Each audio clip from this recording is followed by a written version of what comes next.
community building, like you mentioned. Hi, everyone, and welcome back to our podcast with WZCC.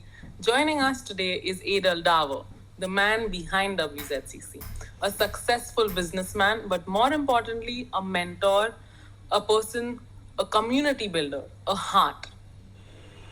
Edul's journey from power, metallurgy, and corporate boardroom to founding a global chamber rooted in one belief that our community thrives when we lift each other up. During his tenure as global president, he championed entrepreneurship among our youth, launching funding platforms for new ventures. And this initiated our community projects and created real social economic impact. For Edel, WZCC was never just about business. It was more about building a stronger, connected, and prosperous Zarthustri future. Hi, Edel. We are Hi. honored to have you here with us today. Thank you very much for having me on this podcast. I think we should dig in right into the questions. So let's go ahead with the first one. When you took over as global president in 2015, what were some of the first things you did to strengthen the WZCC mission of building the spirit of entrepreneurship? Before I start the answer, let me just give you a little bit of background of WZCC and how I got involved with it. I've been involved with it right from day one in year 2000 when it was founded in Houston. And basically, I served on the board for the first 6 years. Then in 2014, Minu Shroff, who was the global president, was very active in making WZCC strong in India. But he felt it wasn't as productive in outside India. So he sort of persuaded me to come back to WZCC with the idea of being president and then starting from there.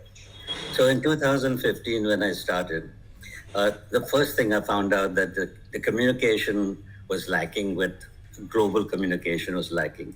So we started with Yazdi's Tantra doing e-blasts on a regular basis. So this at least got the entire community together. So that was the first major step, was connectivity with all chapters around the world. Then when talking to people, I realized that people were, to some extent, were misunderstanding what entrepreneurship was. People felt it was only for people who had started their own companies or were owners of companies, and they shied away from WZC. So I'm a professional, I don't belong to it. So the second effort was to really explain to them what entrepreneurship was. And entrepreneurship, if you define it in the simplest but very strong terms, is the pursuit of opportunity beyond resources controlled. So really, anyone can be an entrepreneur. It's a way of thinking. So you could be a professional, and if you don't have enough resources and you're trying to get the job done, then in a sense, you're an entrepreneur. If you're a social worker and you don't have enough resources and you're trying to get a job done, you're an entrepreneur. So wanted to make that a household word which everyone would understand.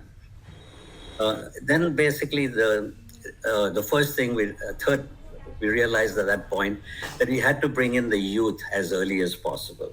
So we started something called youngpreneurship. It was just a made-up word where we wanted to get youth from high school kids even down to primary school kids. And there was an institute in Washington called Spark Institute. So we actually hired them to do the first session in New York, where they came over in person and presented to the youth. And we also found out at that point that it wasn't just the youth, we also wanted to educate the young parents, because if the parents didn't know anything about it to some extent, we wanted them to know about it, talk about it on the dining table, because what gets talked about on the dining table gets done. So these were some of the initial steps that we've taken. That's very true, and I resonate with that because honestly, if my dad says something on the dining table, it has to be done. There's no two ways about it. But Right. I do agree with you that in order to have our youth actually participate today, we need to tell the parents because I think we've realized this. I think at least I've realized this at a later stage because me trying to get my friends involved is one thing, but me trying to get the whole youth community involved is it's very difficult unless the parents Exactly. are educated. Yes. So yes. So you started initiating numerous other projects as well, youngpreneurship being one. But did WZCC Zartushi Entrepreneur of the Year, when which you received in 2014, influence your vision for the chamber, and what else influenced your thinking? Right. Yeah. So the award I received in 2014 was obviously a major honor. And it was a culmination of what I'd already done. So it wasn't so much that it directly influenced me in what I was going to do at WZCC. But what really influenced me was my own experience of not starting, but founding AcuPowder International. I had worked with a company called Alcan Metal Powders for many years. And there was entrepreneurship DNA in my family. And I always wanted to do something on my own. At one point, when I was president of the division, Alcan decided that they wanted to divest this business. It was a very marginally profitable business. It was a drop in the bucket for the global corporation. And so I said, look, this is my opportunity. Why would I let someone else buy it? I'm going to buy it myself. So we put together a management buyout. And it was a pretty, if you want to call it, questionable acquisition. One, it was a marginal company. Two, it was an old company, so had a lot of environmental issues. Three, it was we had borrowed a lot, so it was a very high debt company. In fact, it was a debt to equity ratio of 60-1, which is almost unbelievable. And finally, the union, it was Steelworkers of America, is very confrontational.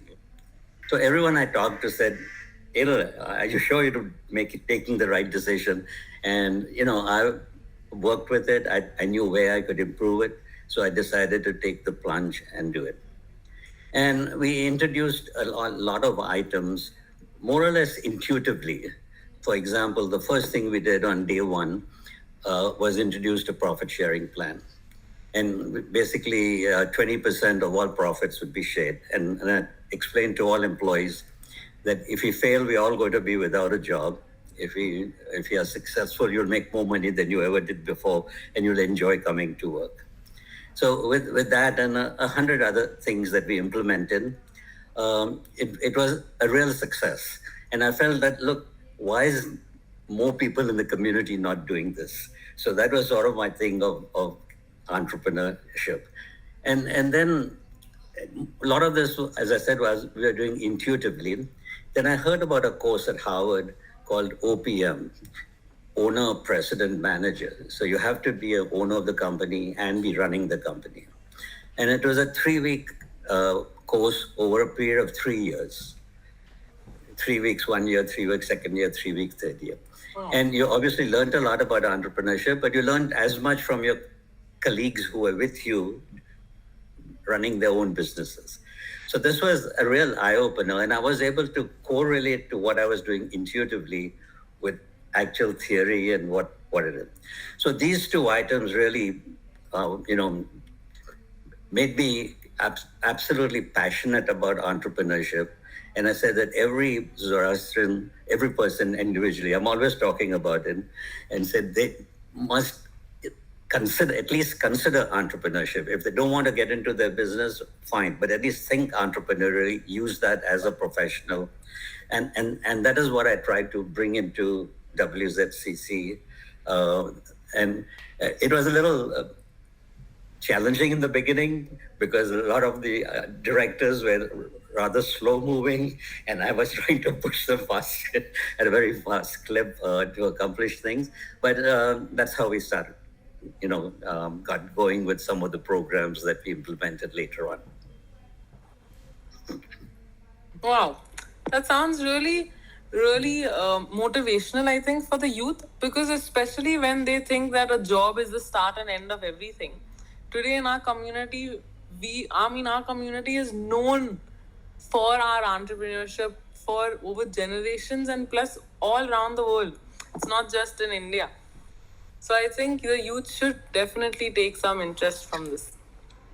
But I have a follow up question to that. What may be the biggest lesson that you may have learned while scaling AccuPowder? Yeah, I think I sort of mentioned that a little bit. But to me, motivation with incentives is the most powerful tool. Our profit sharing program was tremendously motivational, and and profit sharing is not the only item. It's also recognizing success, then celebrating success. So people, when they came to work, enjoyed it. In fact, when we had our Christmas parties, I would have spouses of the employees telling me, this is the best thing you introduced to the company. I'm never going to let my husband leave or other way around, leave spouse leave the company. And we would, every quarter, we would do it. It wasn't like a stock ownership plan where you don't see anything till to sell the company. It was something that we distributed the monies every quarter. So it was directly related to that. In fact, one day the president of the union came to me and said, Edul, you better watch Joe, he's sleeping on the job. So to some extent, the union completely disappeared, And I think that was absolutely like magic. I couldn't imagine how well it served us here. Wow. So you started BAC, which is now the Meenu Memorial Fund.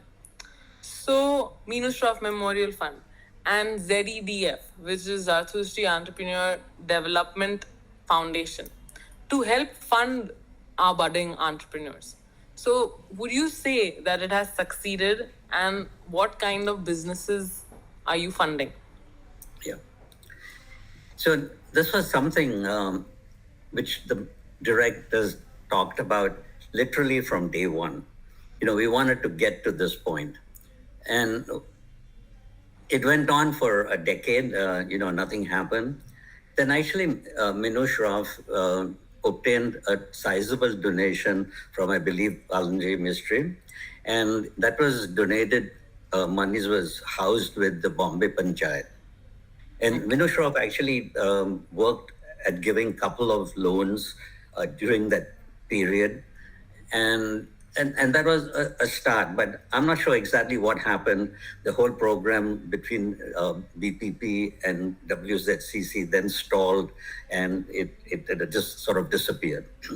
So we took the same approach. For some reason, the directors at that point in India said the WZCC could not collect monies and distribute it to entrepreneurs. The charitable commissioner will not approve it or something like that. So we wanted to look at a third party to help us with it. So we got Dinsha Tamboli and WZO trust funds involved. And we started the process of collecting monies. I was able to collect $100,000 from the US, okay, which was transferred to WZO. So WZCC handled, the evaluation of the applicant, but WZO would give out the funds. And that worked very well. And we started the process. Now the people in the US were clamoring and said, Edul and WZCC did this in India, we want to get it done in North America. And North America was a different challenge. We are a not-for-profit business association. So we don't pay taxes, we can get donations, but the people donating the money cannot take it as a tax exemption. So this was a hurdle we had to cross. And we looked at various alternatives. We talked with our, Fizana's legal team. And what we said, the best way to achieve this would be to team up with Fizana, which is a not-for-profit charitable institution, and and come up with an independent entity.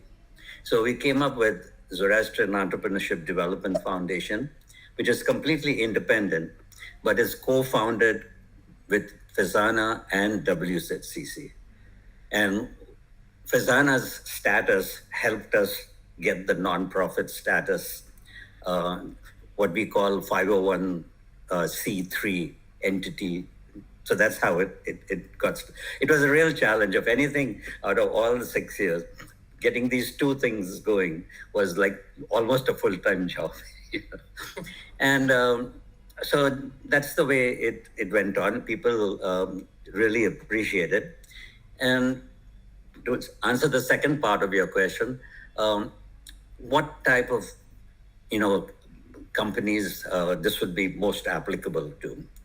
We can't give it to a company who just has an idea, because this is donated monies. We have to be careful. It's a loan, and we have to be careful that we have, pretty surety of getting the monies back.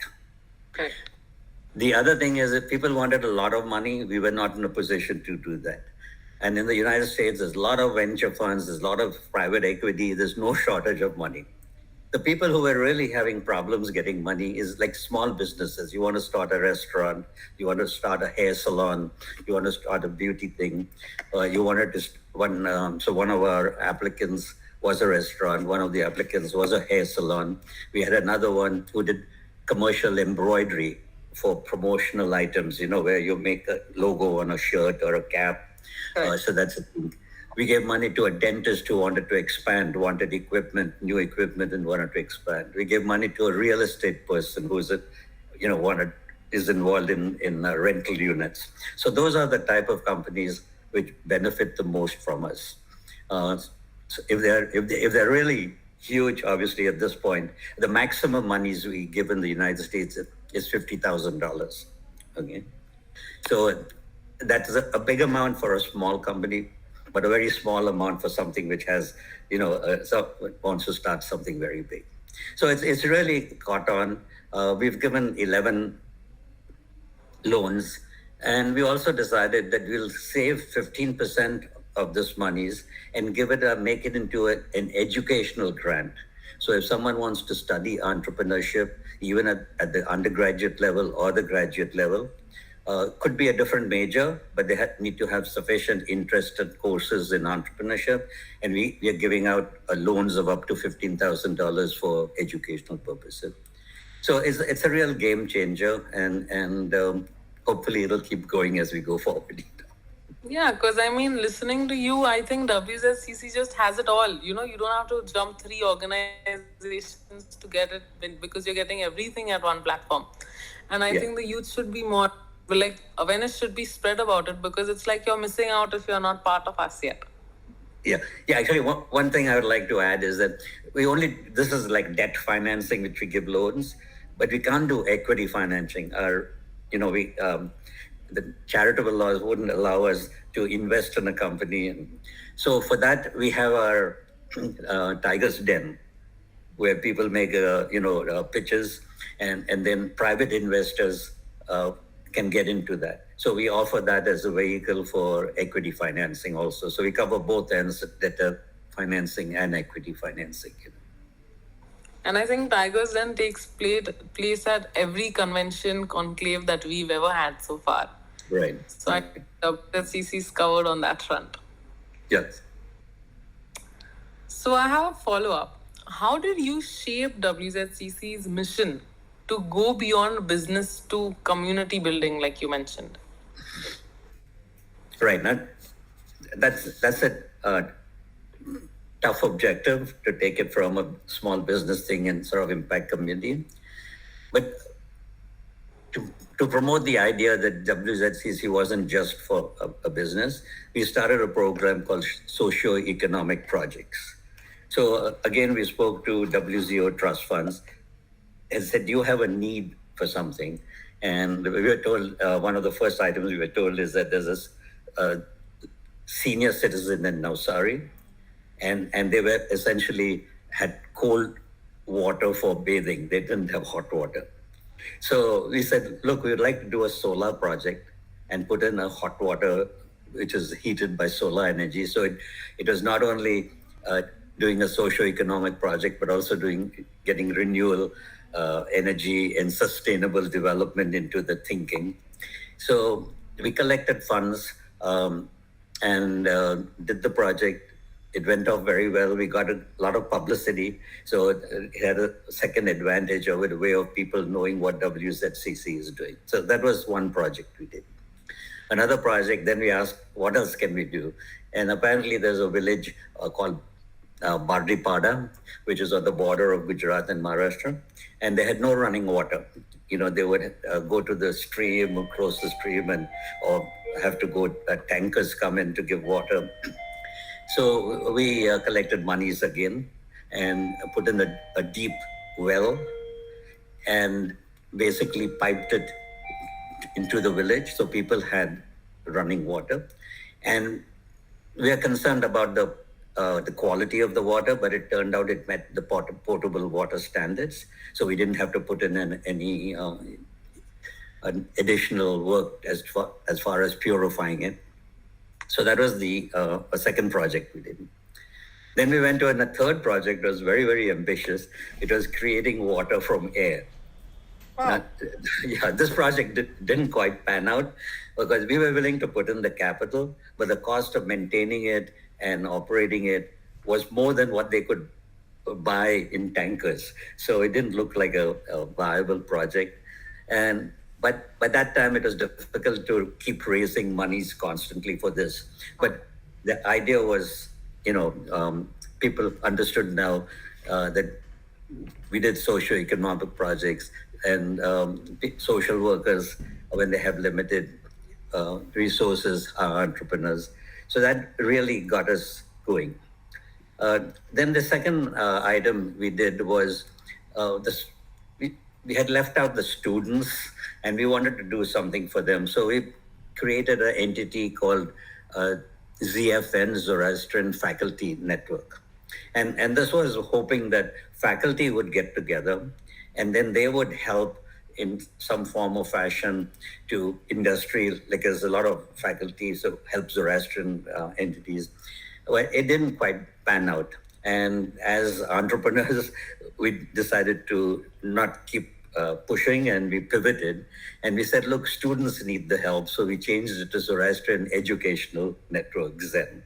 And here we had webinars where we talked about how to apply into universities, what universities are appropriate for you in the United States. So Farooq Mystery got involved and we did a lot of work with the students. We also have these spotlight presentations, which is to get the students acquainted to people who are successful, so they are inspired by it and do it.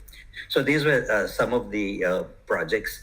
So the third thing that came out of it, our definition was, that we talked about pursuit of opportunity beyond resources control, but we expanded it and said to create intellectual, economic, and social value leading to sustainable development.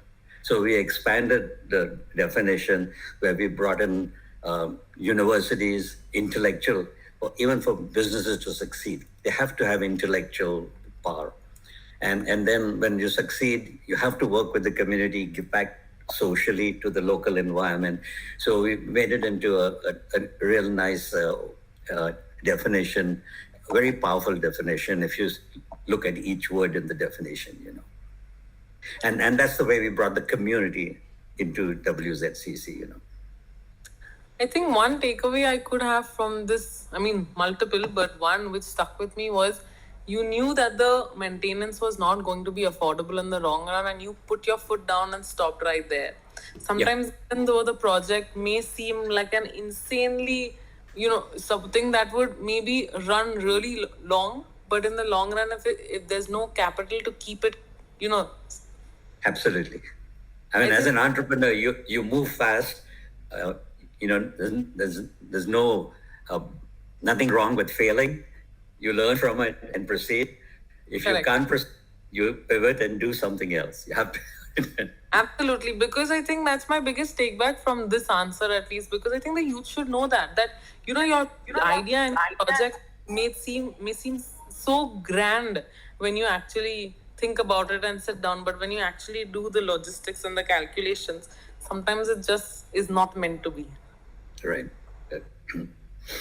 So, which one or two initiatives from your tenure are you most proud of? And what role do you see WZCC playing in the next 10 years? Yeah. Yeah, no, clearly the winner and game changer is BSc and ZF. Okay, it's an absolute game changer. And, people think of WZCC differently now. And where I would like to see this in 10 years is right now we are only offering it in India and United States because of regulatory constraints. We should have it operating in every area of the world where WZC. So it should be, we should be able to do it in the UK, Canada, Australia. So I would hope that the next group of directors work on it, and you have to find champions within those countries because the monies would have to be raised locally in those countries and given, to entrepreneurs there. The other one is basically we talked about youngpreneurs, which is, Percy Masters developed a strategic plan in which he calls it youth to the forefront. So this has to be expanded and grow so we truly get youth more involved and the parents more involved and clearly aware. I look at the definition of entrepreneurship being the Hashem Bahu of WZCC. So they should keep hearing it, repeating it, and absorbing it, Absolutely. I think that basically those are some of the things that I would hope that it happens in the next 10 years, All right, I have one last question for you, and then maybe we'll go into a rapid fire round because I think the youth just loves the fastness of it all. If you could sit for chai with any Zarathushtri entrepreneur from history, who would it be, and what are some of the questions you would want to ask? Yeah. That's a sort of a relatively easy one for me. My grandfather's brother, and it so happened that my mother's father passed away very early, and she was brought up by her uncle. So her, you want to call it adopted grandfather, was Sir Sarabji Pochkhanawala, who started the central bank. And I've heard so many stories about him from my mother. But he passed away in 1934. I was born in 1944. So I never got a chance to meet him. And I would love to have the chance to sit down with him and compare notes. One of the stories is that he was the first Indian to get a banking articles certification from London by correspondence. Wow. So and when the young people came from London to the bank, chartered bank, Sorabji would train them. And then they would become Sorabji's boss. He was never very comfortable with that. But one day he found out that one of these young people he had trained was making 10 times his salary. Okay, it wasn't double the salary, triple the salary. He was so infuriated that on the spot, he said he's resigning. And the manager of the bank, Mr. Stringfellow, said, Sorabji, don't get excited. What are you going to do without a job? Go home, think about it, and come back tomorrow. He says, no, sir, I've decided I'm leaving the bank. And they were relatively newly married, who understood. So the second question I'd like to ask him is that, how did you handle it? What was your feeling? They obviously stopped talking to you because they felt they didn't have the confidence that you'll succeed. And so a question of how he handled it. And then after 6 months, what exactly happened that the ice was melted and they again become. And the third thing is that after this happened, they started the bank in 1911. he was then in 1934, the British decided to knight him. Oh, So he became Sir Sorabji Puchkanawala. And my question would be that for years you were enemies. They tried everything to sink the bank. Then they go and recognize you. How did you handle that situation? Or what were your feelings during that situation? So, I would love the opportunity to sit down with them and have chai and have many more questions. But these three would be some basic questions. wow. I really feel like even I would want to know all the answers to these. So now I think here's what something I don't think we've done before on this podcast. Let's go in for a rapid fire 5 question engagement.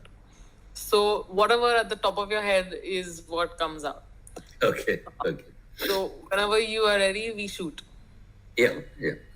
Okay. So one short sentence. What message do you have for the next generation of Zarathustri entrepreneurs and the spirit of a Zarathustri entrepreneur? Yeah. People tend to sometimes think too much and plan too much. And what I would tell them is once you know that you want to do something, just go ahead and do it. Like Nike, just do it. Nothing beats persistence. You have to be persistent. Shoot for the moon, and make our motto to some extent in WZCC is make the impossible possible. Perfect. So that would be my advice. Couldn't think of anything better. Which initiative are you most excited to see grow in the next 5 years? Expand entrepreneurship loans, make it available in every country, as I mentioned already. Okay. And increase the amount. We're not doing 50,000, maybe do 100,000, maybe even do 500,000.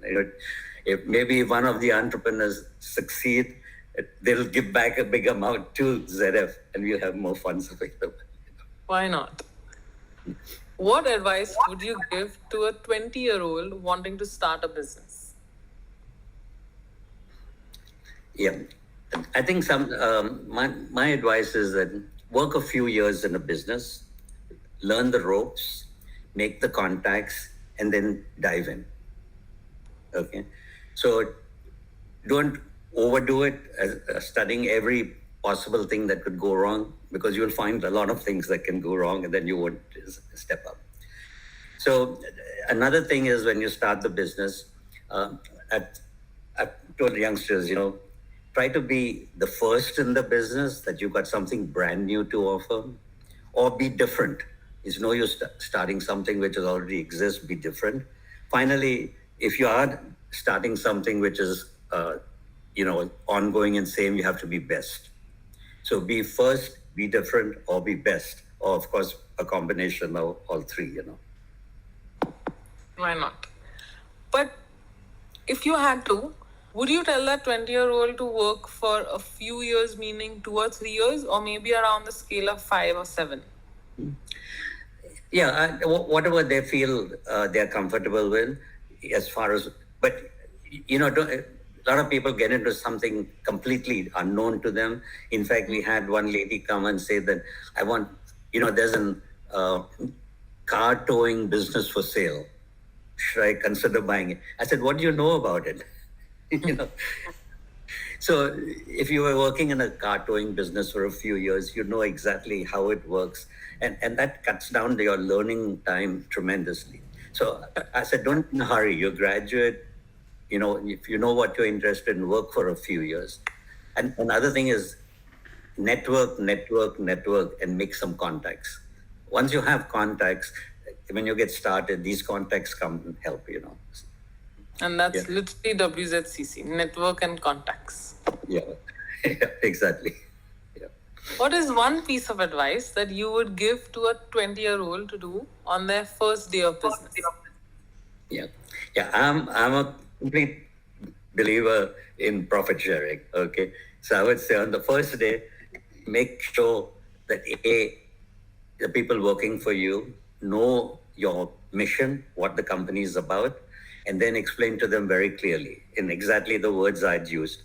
If we don't do well, we're all going to be without a job. If you do well, you're going to make, and then follow up with action. So they see the results, and every time someone succeeds, recognize them and reward them with bonuses or awards and celebrate. Every time we would have a safety objective. If you met a safety objective, we would go out to Treasure Island or somewhere, take them out on a boat around Manhattan. So it brought people together and celebrate. Okay. And another thing I would tell them is that integrity is, this is more so in the question ahead, that what is important, integrity is very important, and follow the Zoroastrian way. So I would add that to my advice of follow integrity, and also follow the Zoroastrian way of good words, good thoughts, good words, and good deeds. Yes. One last quick question. What is the one unwritten rule for success in business that you wish someone told you at 25? Yeah. I mean, when growing up, you always hear this thing, this is too risky or that is too risky, and people shy away. So and you're not taught too much about it in school, but I would say risk is not a dirty word, and it can be managed. And that would be my sort of a line which you're not educated in, but it's very powerful, that risk is not a four-letter dirty word, and it can be managed. I completely agree. I think what is life without risk at all, to be very honest. Right. But thank you, Edul, for joining us today. Definitely inspiring the youth who are going to be witness to this video, and for decades of leadership that you have strengthened Zarathustra businesses and families across the world. Your belief today in entrepreneurship, in mentoring the next generation, our generation, and in creating opportunities, it is what makes WZCC so special today. So to everybody listening, if Edul's story has sparked something in you, reach out, connect, network, and get involved with WZCC. There's no other way to it. So until next time, this is the WZCC podcast. Stay connected and stay inspired. Thank you, Edul. Thank you very much.